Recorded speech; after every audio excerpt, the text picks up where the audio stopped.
Em meio à poeira do deserto, no coração de uma terra prometida, nasceu uma nação forjada não apenas por homens, mas por promessas eternas. O povo de Israel não começou sua história como um império, ou um exército poderoso. Em Êxodo 17, versículo 11 a 13, lemos que, quando Moisés levantava as mãos, Israel vencia, mas quando as abaixava, o inimigo prevalecia. Era como se o céu interferisse diretamente no campo de batalha. Começaram como escravos no Egito, oprimidos, sem armas, sem estrutura militar.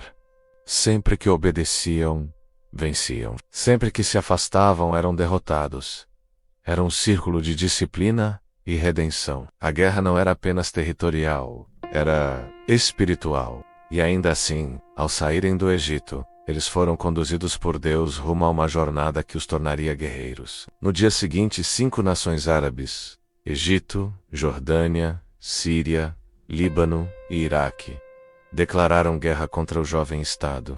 Israel tinha poucos soldados, armamento escasso e uma população civil quase sem treinamento. Ainda assim, venceu. No deserto, eles enfrentaram povos como os amalequitas, e já ali aprenderam que suas vitórias não viriam das espadas afiadas, mas da dependência da orientação divina. Muitos dos sobreviventes do Holocausto já tinham experiência de guerrilha em territórios europeus. Em 1967, Egito, Síria e Jordânia, com apoio de outros países árabes, se prepararam para destruir Israel. Massas de soldados, tanques e caças se aproximavam das fronteiras. Os israelenses sabiam que não podiam esperar o primeiro ataque, e então tomaram a iniciativa. Em diversas ocasiões, exércitos israelenses menores derrotaram colunas inteiras de tropas inimigas. Os historiadores relatam que o próprio fato de Israel ter conseguido resistir à ofensiva inicial já seria improvável. Mas não apenas resistiram, eles conquistaram territórios e garantiram sua existência. O senso de sobrevivência estava vivo, mas havia algo mais: a convicção de que estavam vivendo um momento profético. A história judaica se reerguia das cinzas. Ao entrarem em Canaã, encontraram cidades fortificadas como Jericó, mas não precisaram de arietes ou catapultas. 6 milhões de judeus foram assassinados. O povo de Israel parecia aniquilado, disperso pelo mundo, sem lar, sem exército, sem terra. Mas contra toda a lógica humana, em 14 de maio de 1948, foi proclamado o Estado de Israel. Uma nação nasceu em um dia, exatamente como profetizado em Isaías 66, versículo 8. Pode uma nação nascer em um só dia? Sim, Sião deu à luz seus filhos de uma vez. Bastou obedecer. Durante 7 dias marcharam ao redor da cidade tocando trombetas. E o que dizer de Davi? Um simples pastor, sem armadura, com uma funda nas mãos, derrotando o gigante filisteu. Em 1 Samuel 17, versículo 45, Davi declara: Você vem contra mim com espada, lança e dardo, mas eu vou contra você, em nome do Senhor dos Exércitos. E no 7º dia, as muralhas caíram. Josué 6 é um testemunho da primeira de muitas vitórias sobre a força da fé. Mais adiante, vemos jovens como Gideão vencendo exércitos com apenas 300 homens, armados com trombetas, cântaros e tochas. A história bíblica mostra que o segredo das vitórias de Israel estava na aliança com Deus. A Segunda Guerra Mundial terminou, e com ela veio uma das maiores tragédias da humanidade, o Holocausto, mas a alegria da criação foi imediatamente interrompida. Como? A inteligência militar foi fundamental. A Guerra de Independência de 1948 é considerada um milagre. Em Salmo 124, de 1 a 3 está escrito: Se o Senhor não estivesse ao nosso lado, teriam nos engolido vivos. 2 décadas depois, Israel enfrentou talvez sua guerra mais espetacular. Na manhã de 5 de junho de 1967, a Força Aérea de Israel lançou um ataque preventivo que destruiu quase todas as aeronaves inimigas ainda em solo.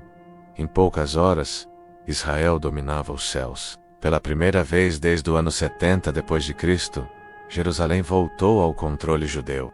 Oficiais declararam sentir que estavam cumprindo profecias. O próprio general Moshe Dayan, ao entrar na cidade, disse: Voltamos ao lugar mais sagrado do nosso povo. O que veio a seguir foi um avanço terrestre incrível. Em apenas 6 dias, Israel derrotou todos os inimigos e triplicou seu território. Conquistaram a península do Sinai, as colinas de Golã, a faixa de Gaza, a Cisjordânia e, acima de tudo, tomaram Jerusalém. E enquanto muitos tentam explicar isso apenas com estratégia ou sorte, outros veem a mão invisível de Deus agindo em favor de uma promessa antiga. Cada geração foi marcada por guerras, perseguições e desafios. A estratégia militar é apurada por experiência e necessidade. Por isso, o conceito de defesa é algo enraizado na alma nacional. A estratégia, a velocidade e a precisão foram admiráveis. Mas muitos dentro e fora de Israel creem que havia algo mais.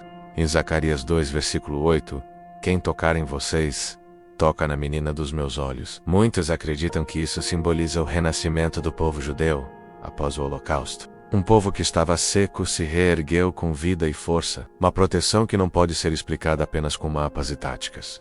Cada conflito não é apenas geopolítico, mas espiritual. E a história ainda está sendo escrita. Soldados choraram ao tocar o Muro das Lamentações. Tudo parece seguir uma narrativa profética. Em Lucas 21, versículo 24, Jesus fala que Jerusalém estaria sob controle de nações estrangeiras até que o tempo dos gentios se cumprisse.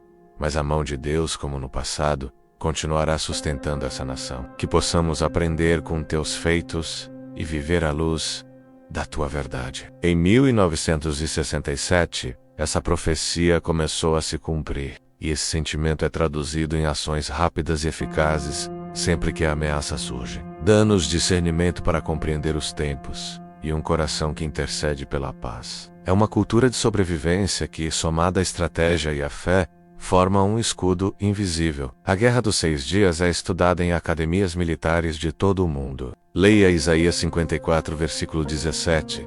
Nenhuma arma forjada contra ti prosperará. Esses 3 primeiros capítulos mostram que, tanto nas escrituras quanto na história moderna, Israel sobrevive e vence contra probabilidades. Israel aprendeu, ao longo dos séculos, a sobreviver em condições extremas. Mas o mais importante é o fator humano. A população responde com unidade, resistência e determinação. Todo cidadão, homem ou mulher, serve nas forças de defesa de Israel.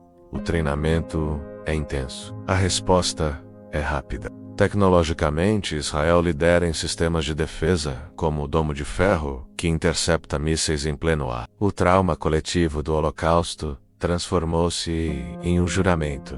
Nunca mais. As Escrituras estão repletas de promessas sobre a proteção de Israel. Ezequiel 37 fala do vale de ossos secos, se levantando e formando um exército. O retorno a Jerusalém, o florescimento do deserto, a sobrevivência diante de inimigos. O futuro de Israel, segundo a profecia, ainda reserva dias de angústia e, ao mesmo tempo, redenção. Israel vence guerras, não apenas por sua força. Sua história é uma combinação de inteligência, preparo, dor, coragem e, para muitos, cumprimento profético. Agora oremos juntos, Senhor Deus de Israel, tu que guardaste teu povo através das gerações, que cumpriste cada promessa, e que ainda hoje manifesta a tua mão poderosa, ensinai-nos a enxergar com olhos espirituais. Protege Israel, abençoa os que promovem a justiça, e fortalece a fé dos que confiam em ti. Em nome de Jesus. Amém.